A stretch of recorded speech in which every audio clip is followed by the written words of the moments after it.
ബേസിൽ ശരിക്കും വന്നത് ഫ്ലവേഴ്സിലൂടെയാണ് അല്ലേ? ഫ്ലവേഴ്സ് ചാനലിലെ ഒരു ഷോയിലൂടെയാണ് വന്നത്, പരിപാടിയിലൂടെയാണ് നമ്മൾ വന്നത്. ശരിക്കും ആരാണ് ഇങ്ങനെ ഒരു കഴിവുണ്ട്, ഇങ്ങനെ ഒരു ഇതിലേക്ക് വരാം എന്നുള്ളൊരു പ്രചോദനമായിട്ട് വന്നത് ലൈഫിൽ? അങ്ങനെ ആരും പ്രചോദനം ഉണ്ടായിട്ടില്ല. മിമിക്രി ഒക്കെ ചെയ്യണം, മിമിക്രിയുടെ കാര്യമാണോ ഉദ്ദേശിച്ചത്? മിമിക്രിയാണ്.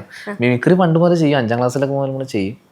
പിന്നെ മിമിക്രിക്കൊരു വരുമാനം പരിപാടി ഉണ്ടായത് ഡബ്ബിങ്ങിൽ വന്നതിന് ശേഷമാണ് മിമിക്രിയും കൊണ്ട് നമുക്ക് എന്തെങ്കിലുമൊക്കെ ചെയ്യാം എന്നുള്ളത് തോന്നിയത്.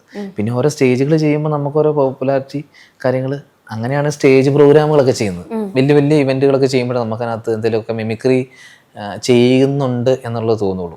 ചെറിയ ചെറിയ പരിപാടിയും ചെയ്താൽ നമുക്ക് സാറ്റിസ്ഫൈഡ് അല്ല.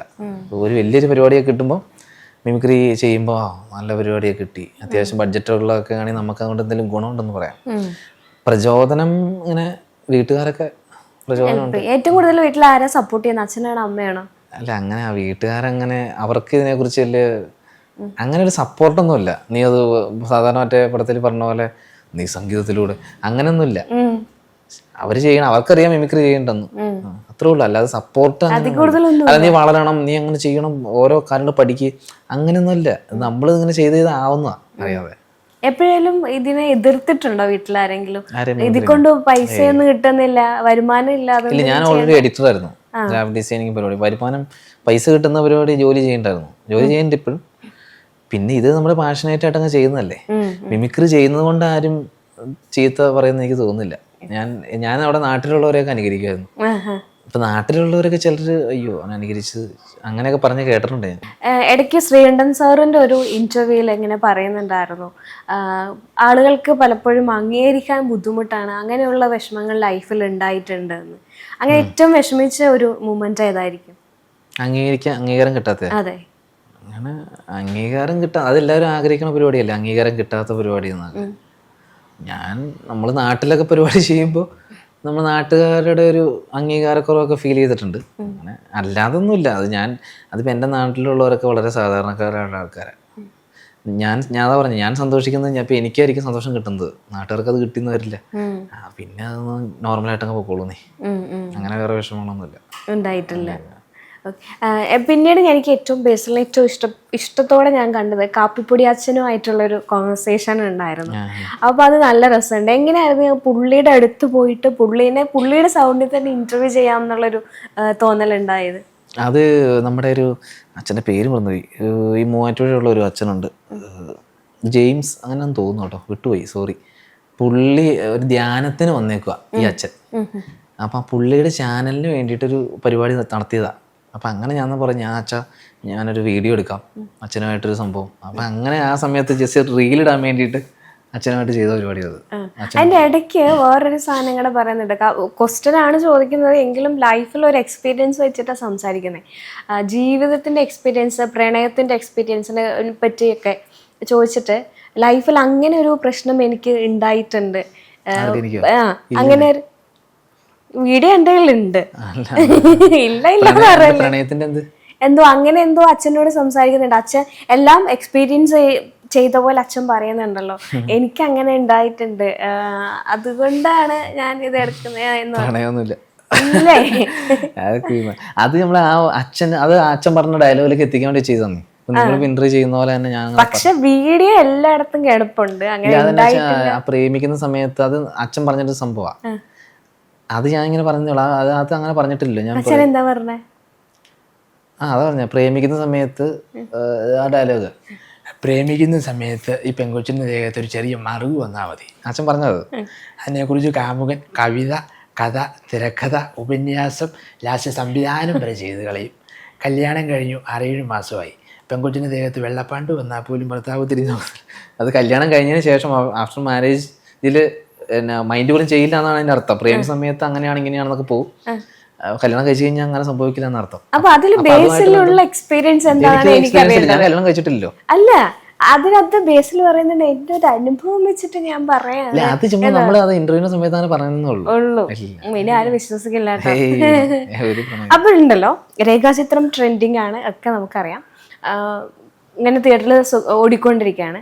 ഇപ്പം ഏറ്റവും ലേറ്റസ്റ്റ് നമ്മുടെ ന്യൂസ് എന്ന് പറഞ്ഞാൽ എമ്പുരാന്റെ ടീസർ ലോഞ്ച് കഴിഞ്ഞു. ടീസറിന്റെ റിയാക്ഷനും മറ്റു കാര്യങ്ങളാണ് എല്ലായിടത്തും വൈറലായിക്കൊണ്ടിരിക്കുന്നത്, ട്രെൻഡിങ്ങിലാണ് ഈ സാധനം പോയിക്കൊണ്ടിരിക്കുന്നത്. അപ്പം നമുക്കൊരു സെഗ്മെന്റിലേക്ക് പോയി കഴിഞ്ഞാൽ എമ്പുരാന്റെ ടീച്ചർ കണ്ടു കഴിഞ്ഞിട്ട് കുറച്ച് ആർട്ടിസ്റ്റുകൾ അതിന്റെ റെസ്പോൺസ് എങ്ങനെയായിരിക്കും പറയാ എന്നുള്ളതാണ്. ഞാൻ ആർട്ടിസ്റ്റിന്റെ പേര് പറയാം. ബേസിൽ അങ്ങനെ ആള് കണ്ടു കഴിയുമ്പോ എങ്ങനെയായിരിക്കും പറയാ എന്നുള്ളതാണ് ട്രൈ ചെയ്യാം. ഒരു ഒരു 10 പേരുടെ നമ്മള് ആദ്യം തന്നെ നമ്മുടെ സുരേഷ് ഗോപി സർ.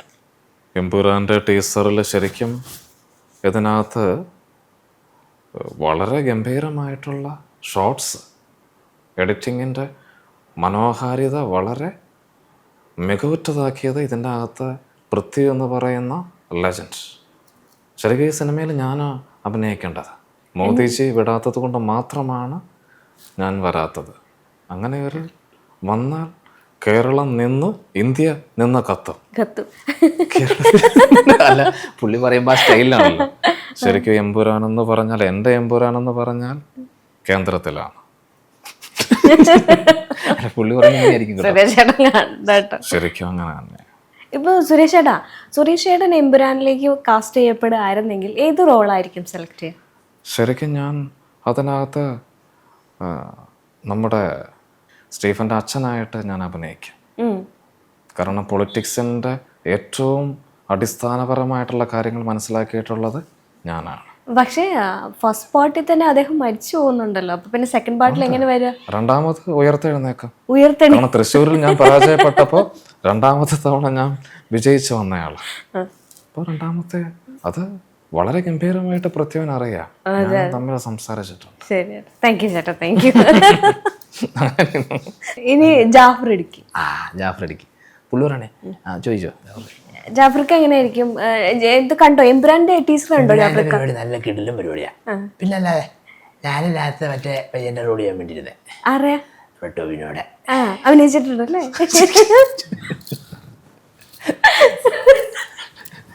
ടോവിനോടെ റോഡ് ഞാൻ ചെയ്യാൻ വേണ്ടിയിരുന്ന. എന്നിട്ട് ടോവിനോ മറ്റേ ലൂസിഫറിലൊരു ഡയലോഗ് അറിയില്ല, മുണ്ടുകൊടുക്കാൻ അറിയാതെ മലയാളത്തിൽ സംസാരിക്കാൻ അറിയാതെ.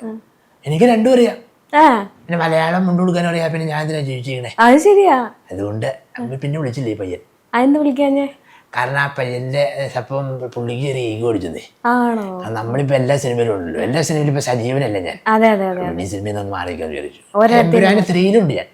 3-ല് കേട്ടുണ്ട്. അയ്യോ, അനൗൺസ് ചെയ്തിട്ടില്ല. ഞാൻ വന്നിട്ടല്ല, നേരത്തെ അനൗൺസ് ചെയ്തില്ല. ഇപ്പം അല്ല, അനൗൺസ് ചെയ്ത് ഉറപ്പ് പറഞ്ഞിട്ടില്ലല്ലോ മോളെ. ഞാൻ അനൗൺസ് ചെയ്തു. ജാഫറില്ലാതെ പിന്നെ ചിലപ്പോ ഞങ്ങൾ അറിയാത്തത് ഇക്കറിഞ്ഞൂല്ലേ? സ്റ്റോറി ഒക്കെ കേട്ടോ? പിന്നെ അതിനകത്ത് ഫുള്ള് ഫുഡ് ഉണ്ടാക്കുന്നതാണ് ഞാനാ.